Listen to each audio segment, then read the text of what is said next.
ما إنا وقفنا في مشهد وليك هذا الحبيب عقيل محمد بن عمر بن يحيى ولنا حاجات ولنا مطالب ولنا مقاصد ولنا آمال أملناها ونسألك اللهم أن تقضي لنا الحاجات وتعجل لنا بالمطالب وتبلغنا جميع المقاصد والآمال إنك سميع قريب مجيب الدعوات وقاضي الحاجات وغفر الذنوب والخطيئات إنك على كل شيء قدير.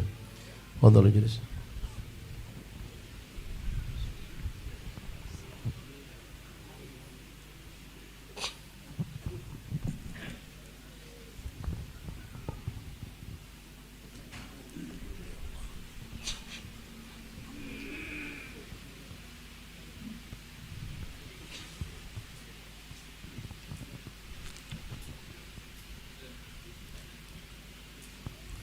الفاتحة.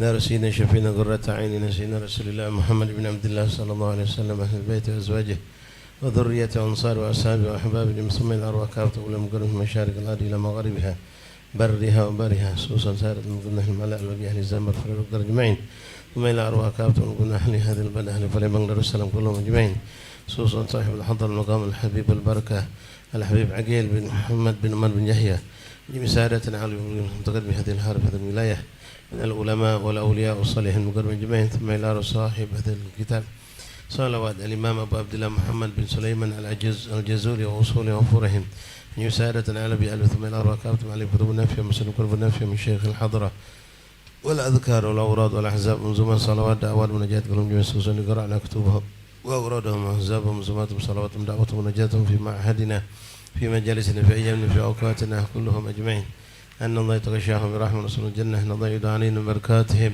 وأسرارهم وأنوارهم وعلومهم كرمات من أفات الدنيا والآخرة نوينا يا رب به هذه الزيارة بما نواب آباؤنا وأسلافنا الصالحون خصوصا إن زيارة هذا الحبيب وما نواب هؤلاء الرجال نزل أولياء قصير كلهم أجمعين وما نواب هؤلاء الرجال أولياء نزل الحبيب صلى الله عليه وسلم أدخل نيات في نيتهم وعملا فعملا أحلاكم نسألك أن تغفر ذنوبنا ووالدينا ومشايخنا أخوانا أصحابنا أحبابنا اغفر لنا ولهم واحفظهم صارت كربنا كرب همنا هم غنم غم سهل أمورهم واقضي حاجة حاجة من الدنيا والآخرة واشفي مرضانا وصلي من اسم شفاء سالمة بنت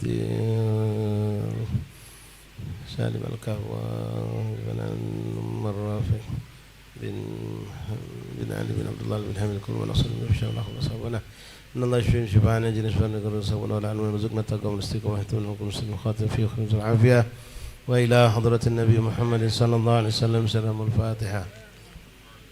بسم الله الرحمن الرحيم الحمد لله رب العالمين الرحمن الرحيم مالك يوم الدين إياك نعبد وإياك نستعين اهدنا الصراط المستقيم صراط الذين أنعمت عليهم غير المغضوب عليهم ولا الضالين آمين. اللهم إنا نوينا بالصلاة والسلام على خير الأنام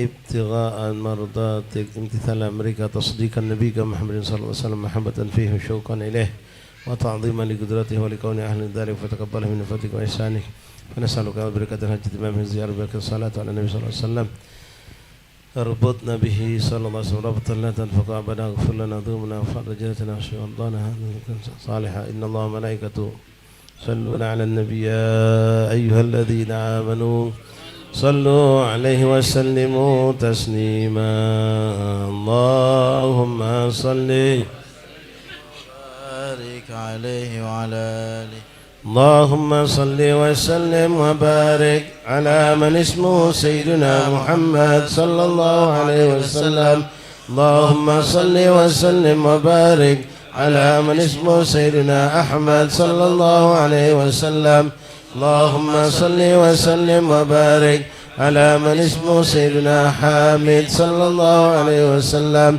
اللهم صل وسلم وبارك على من اسمه سيدنا محمود صلى الله عليه وسلم اللهم صل وسلم وبارك على من اسمه سيدنا أحياد صلى الله عليه وسلم اللهم صل وسلم وبارك على من اسمه سيدنا وحيد صلى الله عليه وسلم اللهم صل وسلم وبارك على من اسمه سيدنا عاشر سيدنا عاكب سيدنا طه سيدنا ياسين سيدنا محمد صلى الله عليه وسلم. اللهم صل وسلم وبارك على من اسمه سيدنا طاهر سيدنا مطهر سيدنا طيب سيدنا سيد سيدنا محمد صلى الله عليه وسلم. اللهم صل وسلم وبارك على من اسمه سيدنا رسول سيدنا نبي سيدنا رسول الرحمة سيدنا قيم سيدنا محمد صلى الله عليه وسلم. اللهم صل وسلم وبارك على من اسمه سيدنا جامع سيدنا مكتفي سيدنا مكفي سيدنا رسول الملاحم سيدنا محمد صلى الله عليه وسلم. اللهم صل وسلم وبارك على من اسمه سيدنا رسول الراحة سيدنا كامل سيدنا إكليل سيدنا مدثر سيدنا محمد صلى الله عليه وسلم. اللهم صل وسلم وبارك على من اسمه سيدنا مزمل سيدنا عبد الله سيدنا حبيب الله سيدنا صفي الله سيدنا محمد صلى الله عليه وسلم. اللهم صل وسلم وبارك على من اسمه سيدنا نجي الله سيدنا كليم الله سيدنا خاتم الأنبياء سيدنا خاتم الرسل سيدنا محمد صلى الله عليه وسلم. اللهم صل وسلم وبارك على من اسمه سيدنا محيي سيدنا منجي سيدنا مذكر سيدنا ناصر سيدنا محمد صلى الله عليه وسلم. اللهم صل وسلم وبارك على من اسمه سيدنا منصور سيدنا نبي الرحمة سيدنا نبي التوبة سيدنا حريص عليكم سيدنا محمد صلى الله عليه وسلم. اللهم صل وسلم وبارك على من اسمه سيدنا معلوم سيدنا شهيد سيدنا شاهد سيدنا شهيد سيدنا محمد صلى الله عليه وسلم. اللهم صل وسلم وبارك على من اسمه سيدنا مشهود سيدنا بشير سيدنا مبشر سيدنا نذير سيدنا محمد صلى الله عليه وسلم. اللهم صل وسلم وبارك على من اسمه سيدنا منذر سيدنا نور سيدنا سراج سيدنا مصباح سيدنا محمد صلى الله عليه وسلم. اللهم صل وسلم وبارك على من اسمه سيدنا هدى سيدنا مهدي سيدنا منير سيدنا داع سيدنا محمد صلى الله عليه وسلم.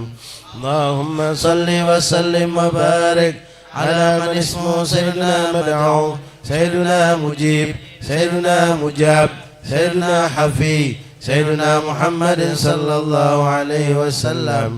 اللهم صل وسلم وبارك على من اسمه سيدنا عفو سيدنا ولي سيدنا حق سيدنا قوي سيدنا محمد صلى الله عليه وسلم.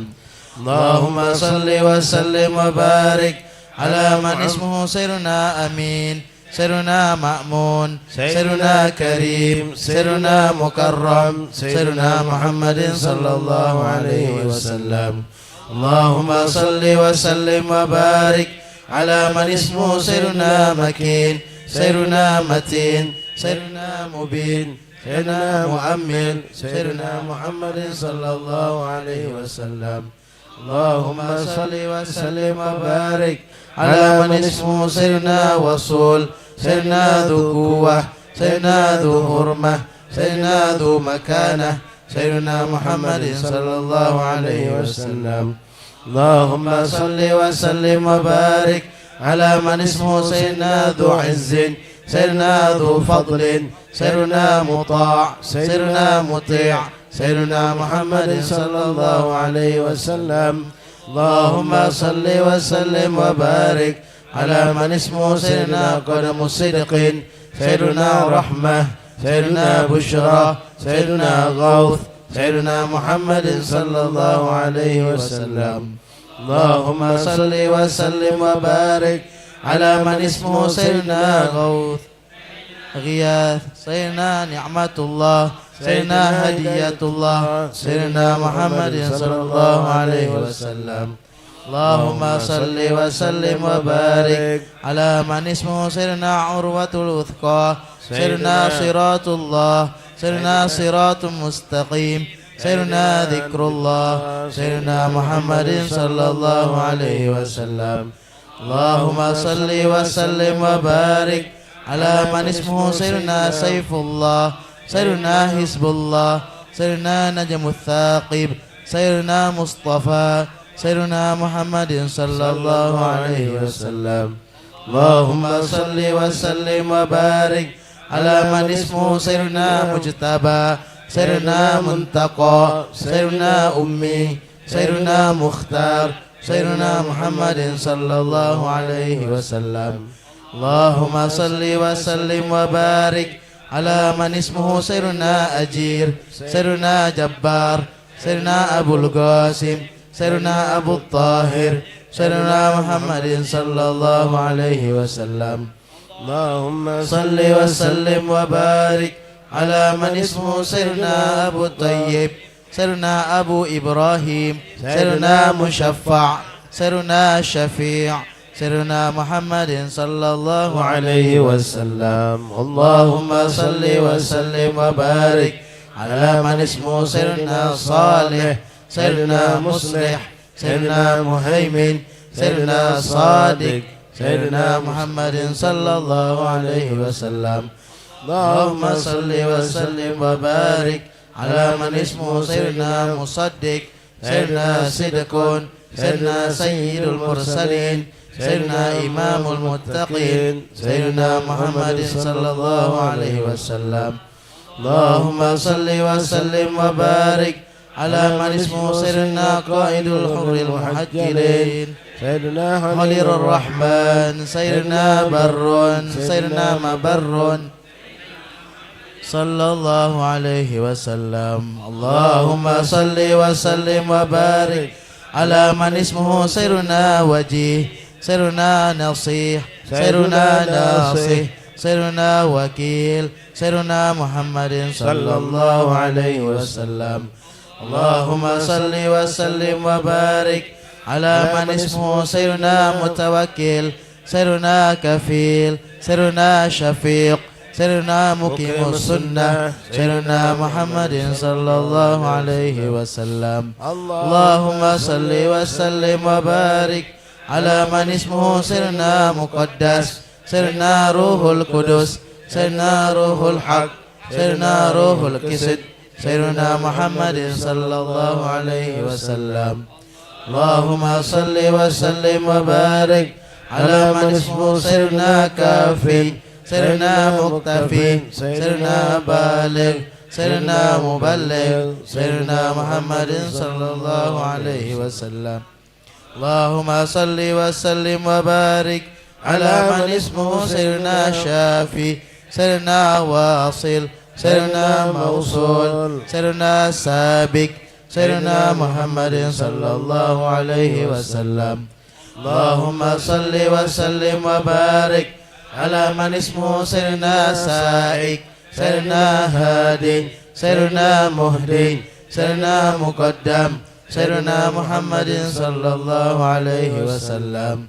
اللهم صل وسلم وبارك على من اسمه سيدنا عزيز سيدنا فاضل سيدنا مفضل سيدنا فاتح سيدنا محمد صلى الله عليه وسلم اللهم صل وسلم وبارك على من اسمه سيدنا مفتاح سيدنا مفتاح الرحمة سيدنا مفتاح الجنة سيدنا محمد صلى الله عليه وسلم اللهم صل وسلم وبارك على من اسمه سيدنا علم الإيمان سيدنا علم اليقين سيدنا دليل الخيرات سيدنا مصحح الحسنات سيدنا محمد صلى الله عليه وسلم اللهم صل وسلم وبارك على من اسمه سيدنا مقيل العثرات